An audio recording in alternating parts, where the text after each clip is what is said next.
Georgia State Park Day is coming up at the end of the month. And here to tell us exactly what that is all about is Connie Ward and Harry Abel from our friends at Cloudland Canyon. Great to have you both here, and great to have you back as well. As I think I'm the perfect one to do this interview because I'm such a huge fan of our state and national parks. We had a great vacation this year with my family. Everybody around here is probably tired of hearing me talk about it because it was so wonderful. We did a road trip through Tennessee, Virginia, and ended up in Washington, D.C., and we visited so many of the parks.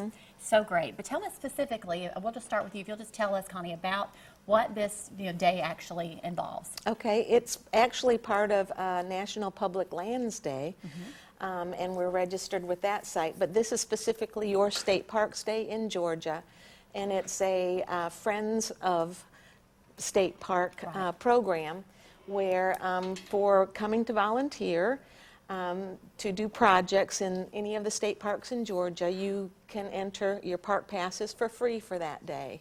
And it's any state park in Georgia. We've been doing it probably, I know we've been in charge of it for 6 years, and it just kind of gets better and better. A lot of people come out and enjoy the day. We've got projects to sign up for in the morning through about 1 o'clock, and then all afternoon there's time and activities for families to come and enjoy the park as well. Okay, well, you just heard my personal testimony of what we did this summer, but Harry, you and I were talking off camera a moment ago, and you said it's just so, you feel like it's so educational. There's no greater education than kind of getting your kids involved. You can definitely do this on this day, but you were saying that there was kind of a neat statistic out there. There is. One of the educators that came to our conference spoke about the advantage of children being outside because they're kind of used to looking at the computer and that sort of thing. Right. And everything is instant.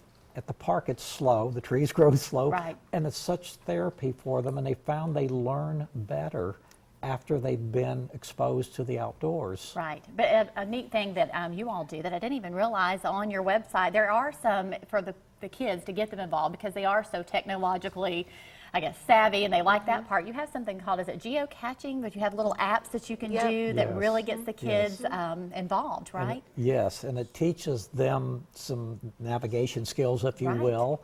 And it's just a lot of fun. And again, they're outside, they're enjoying the fresh air, the atmosphere that they don't see all the time, and it's just, it helps their mind, I think, relax a little bit and absorb things a bit better. So. Right, and there's so many things there to We do. have our catfish pond too is stocked full, and it's fun to see families out there, and that activity will be available for people, families to go down and do the catfish. Right, fishing. and we were talking, the summer is great, but the fall, it seems like it's even better. It's even, we've had these nice, cool mornings, and it's kind of unusual, weather of coolness there. There's so much to do. There's bike rentals there. You even have little cabin rentals. There's camping. What else am I forgetting? Yurt I'm Village is a specialty. Right. Our Yurt Village is one of its kind in Georgia, really. It's probably 3 years old, but it's a place for people who might not want to be in a roughing it in a campground. It's kind of halfway between a cottage and a tent, and it's a beautiful little area, lovely playground for kids to enjoy. And then we've got some freshly remodeled cabins. I think there's 4 remodeled cabins, and then probably 8 others that people also enjoy. All right, definitely want to encourage people, if they've never been to Cloudland, though, to definitely get out there to try. You said the park pass. Isn't that, don't you think, here, that's one of the best ways to do it as far as saving wise? There's an annual pass, right? There is an annual pass, and it's good for any state park, and it's good for the vehicle that you're in. So if you can pack 12 kids in the car, they all get in for the free fee, or if you have to pay, it's $5. But as Connie said, for volunteering, it's free that day. And we just encourage people to come out and enjoy the beautiful outdoors. Right, and give back to the park that helps service all of us so much and provide so many wonderful opportunities for us. Great to have you both here. Again, that day is September 30th, Saturday, the last Saturday there.